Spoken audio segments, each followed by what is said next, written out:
Hi everyone, it's Kim. I was just realizing people are waiting to see how I use the puzzle pieces as closures. And as I was editing up my video, I realized it was going to be close to an hour long, and I didn't want people to have to sit through that whole thing. So I'm going to take pieces of that video where I explained how I choose the puzzle pieces and how I color them, and I'm going to put it in this video where I'm just going to make a really quick down and dirty little notebook so that this video will be a lot shorter. Okay, I just wanted to show you really briefly how I painted my pieces. And all I have is this glitter glue I picked up at the dollar store. And it makes a really pretty sparkle. I love a lot of sparkle in my stuff, and I don't have much right now. So that's why I picked up the glitter glue. And what I did was I picked out pieces that had a color underneath that I liked. Now, if you watch Amy over at Al John, she does really pretty work, by the way. You guys need to go watch her channel. She paints them first, and then she stamped on and made some other things. I'm just going to use this. And I wanted to show you. So I went through and I found, ones that I like the different colors of. And I really wanted this blue one. But there's a couple issues here. The edges are peeling up a little bit. So before you do anything with them, you're going to want to go and fix those, because if you don't, they're still going to come apart even if you put the glitter on top. All right, Mr. Tombo. So I'm going to just put a little glue in there. You can use whatever glue. This is the one I had handy. And it usually works pretty darn good. I love this glue. I'm going to be so sad when I don't. I know I say that all the time. I'll be sad when it's gone, but I'm going to see if I can refill the bottle with something else because I like the little tip on it. And I wish I had one of those really like little skinny tips. Someday I'll probably get one of those kind of glues. I'm hoping. Tell my family get me gift cards to Amazon for my birthday coming up, but they're even more broke than I am, so I make do with what I got. Alright, so that's going to be good enough for that. I just wanted to show you, if you're worried about any of the edges, make sure you glue them down really well. And I'm going to let that dry before I do it, because I like to paint mine when they're together. And just to be sure, I'm going to add another paper underneath here. Oh, this one, see, look, edges coming up on that one too. I almost missed it. This puzzle already had a bunch of pieces missing, so I didn't mind, using it up. It's better than throwing in the trash. And, prior to this, if I found it, I would have just tossed it because I wouldn't know what to do with it. Alright, so if I find any more, I can fix those. That's not going to be where it's going to... This one, where I repaired it, if I put it together, it might glue itself together. I don't want to do that. How did I have that now? Maybe not. Yeah, I glued that one down. So, alright, that one's going to wait.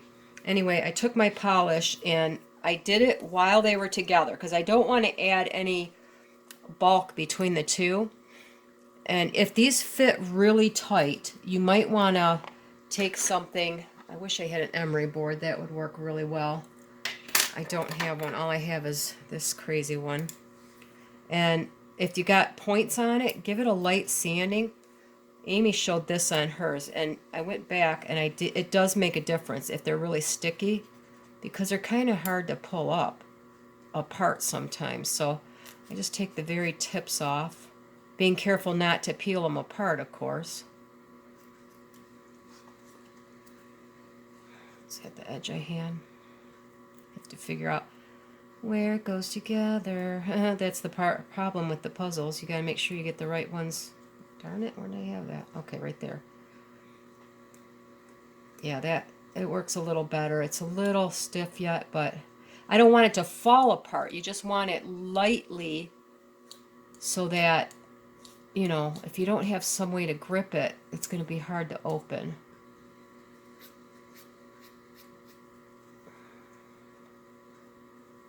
Alright, well, I'm going to finish all that off camera, and then I'll come back and paint this for you. Okay. All right, so I did the edges on these the best I could, made sure there was no more parts peeling up.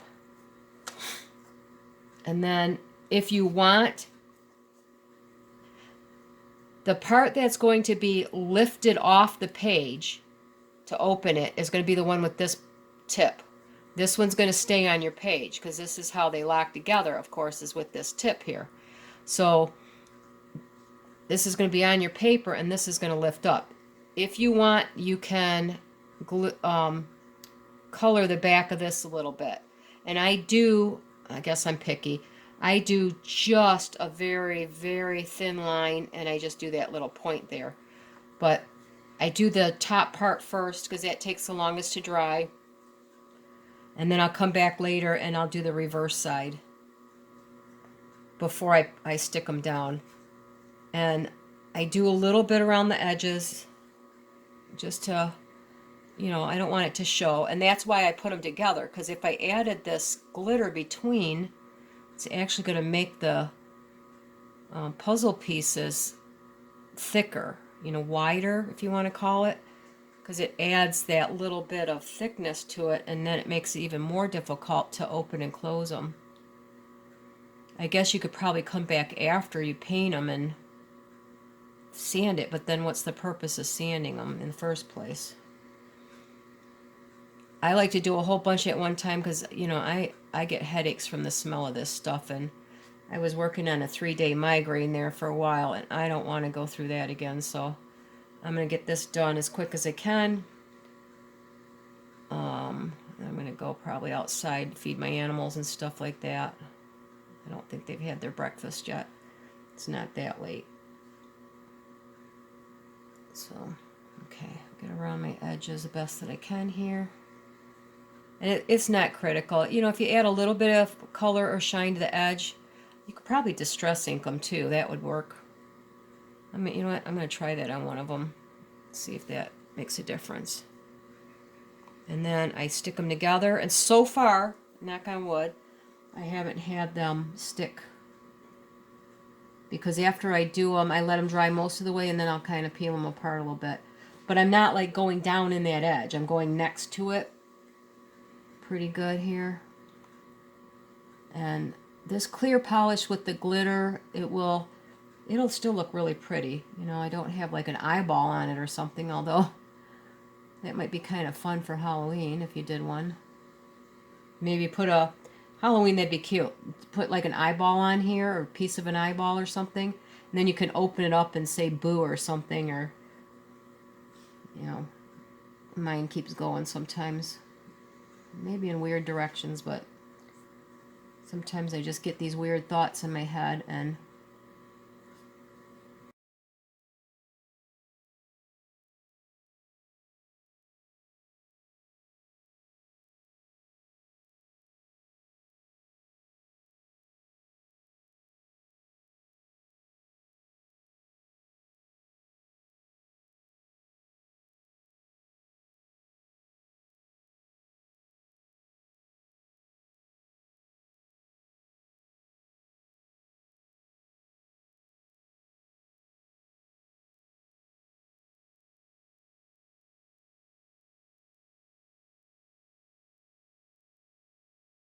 I'm going to finish painting all these and then I'll come back and we'll go on to the next step here.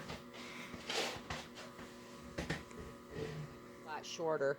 For those that don't know, I live in a very rural area, and our internet, it takes me, on a 30-minute video, it takes me 5 hours to upload. So that one's going to take a long time, and I didn't want to have to wait for 3 or 4 days to show you. So this is from a magazine. I chose this because I'm going to cut this section out, and no matter which way I fold it, it's going to look pretty. So my little notebooks are pretty quick, whatever size you want to use. I'm going to make this one about 4 inches wide. So I want to cut out the middle part. So if I start here, 1, 2, 3, 4, I can go to here. I do talk a little bit in that other video about my cutting implements and things like that. So I want people to know that they don't have to have all the big, cutting rulers and all that kind of stuff to make something really pretty.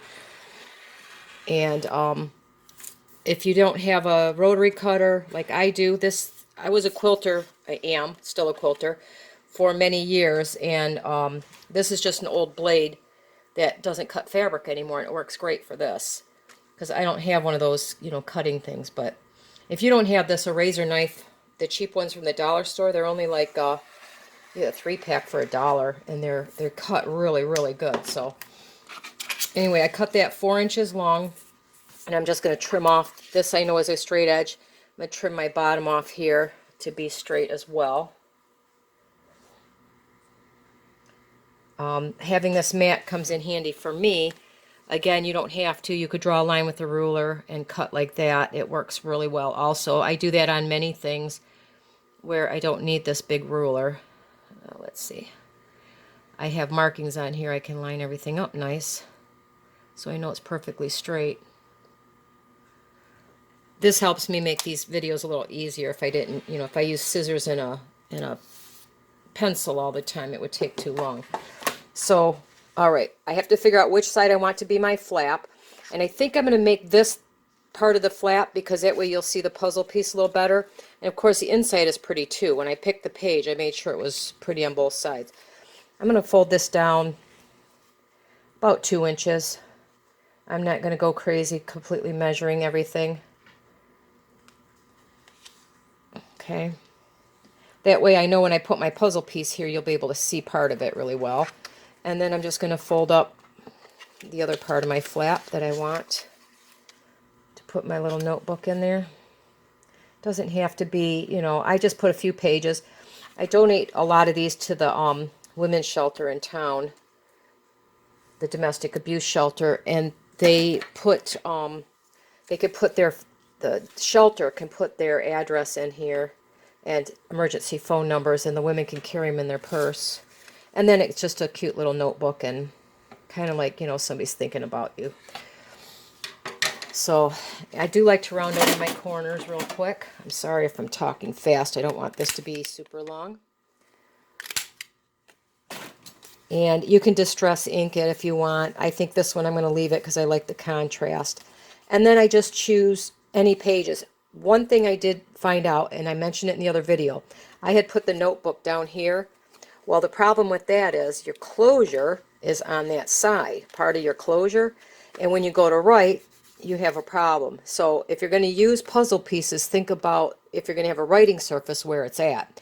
I'm going to make sure my writing surface is here, and then that's just a pretty picture. So that's why I choose them that. When I lay them a certain way, it looks pretty either direction. And they could put their little, card here with their emergency numbers or whatever. And I'm just going to pick a piece of paper that I want to go here. And I'm just going to use this. Oh, I didn't measure how long that is. Let's see, we got 1, 2, 3 inches. I'm going to turn it this direction. I made the card about 4 inches wide. I'm going to make this one about 3.5 by, it was a little less than 3 inches. So let's see, 3.5. So I said these little rulers come in nice for this kind of stuff. But of course this has lines. This would be easy to cut real fast. And then I'm just going to do another one real quick. Gives them about 4 pages in here, or probably a little bit more.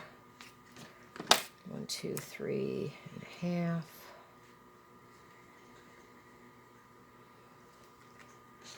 And then you always have the scrap, that ever-ending scrap box, but I've been trying to find ways to use them up. Right.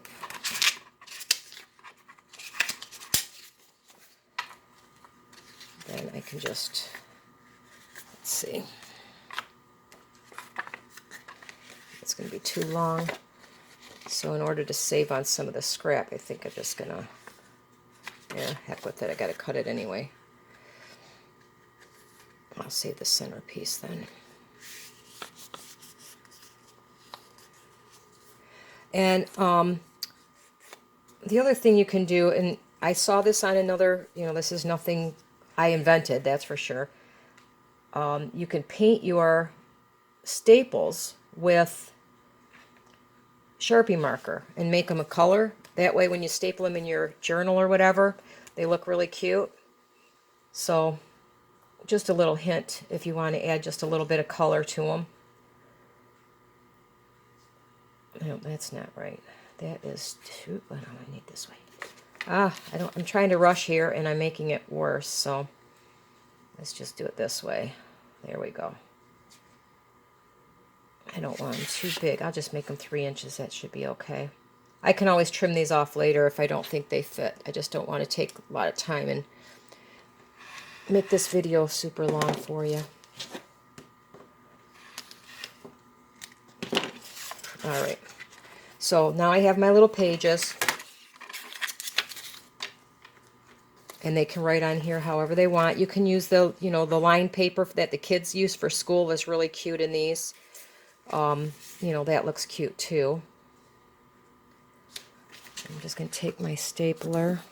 Now, if you don't have a stapler, you know, one of those super long reach ones, you don't need them. If they don't fit, you can open these out flat, put them on a piece of cardboard. You know, these things open like this. Put them where you want them, and then just staple them down. That saves a lot of money. You know, if you use it constant and you think you really need one, you know, go for it. But I'm not going to spend $50 on a stapler when I can just open mine out. Then it gives me money to spend on something else. Roughly centered. Okay, so there's the notebook. Real quick, simple little notebook. So then I need those puzzle pieces that I just set somewhere. You guys see where I put those? You know, this is my problem. I lose everything. Well, let me find another set, figure out where I put them. I'll be right back.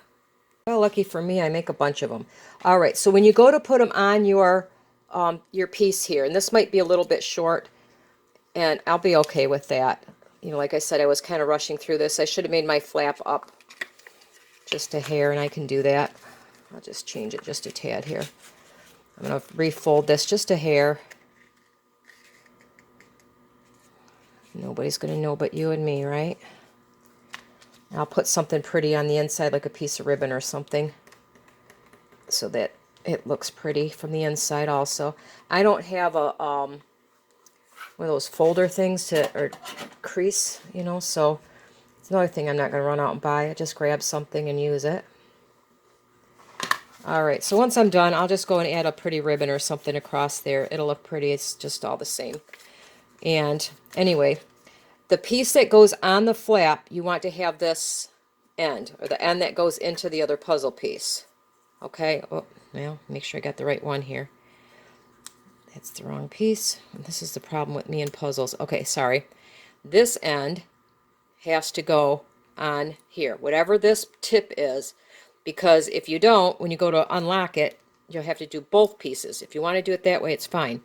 But what I do is I hold them together, position it so that this part is a little bit off, and then I can lift that, and I can move this if I need to. I don't want this anywhere near this flap, because if I do that, then I'm not going to be able to open it. Oh, here I go again. All right, so I'm going to hold this one down, because I know me, I shift things around. I hold this down, and I'm going to lift this one off, because this is where I want this one to be, and I want that one hanging off that much. Then I'm going to take my glue, and I'm going to glue this one down pretty liberal.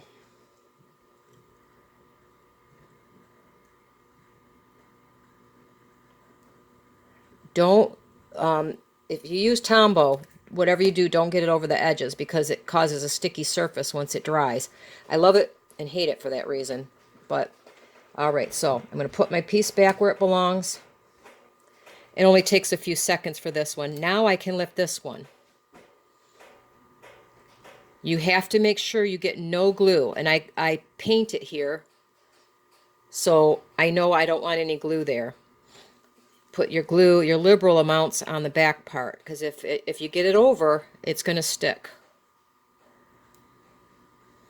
Okay, so I don't even go quite up to that line, and I put a good amount of glue. Hold your flap where you want it to be, because I changed the score mark on there, so I want it back a little bit. And then I pop it back into place and hold it for a few seconds. If you use a quick dry glue, if you're lucky to have those, that's nice because I let this sit here for just until I know it's stuck really well. And I don't want to take any chances of it coming up. Then I open my flap carefully. And I'm going to let it dry like this. And sometimes I even put a little something in between. That way I don't have to worry about it. So anyway, I wanted to do this quick to show you this part of it. Because the other video is quite long. I was learning how to make a cording envelope. And simple and cute. And it's a way to use up puzzle pieces that have some missing. You just have to do the job of finding two that work together. And I think they turned out really cute. Anyway, thank you so much for watching. I'm going to get this one posted right away before the long one. That way, those who are waiting for it can see how I use these as closures. Have a great day, everybody. Make something pretty.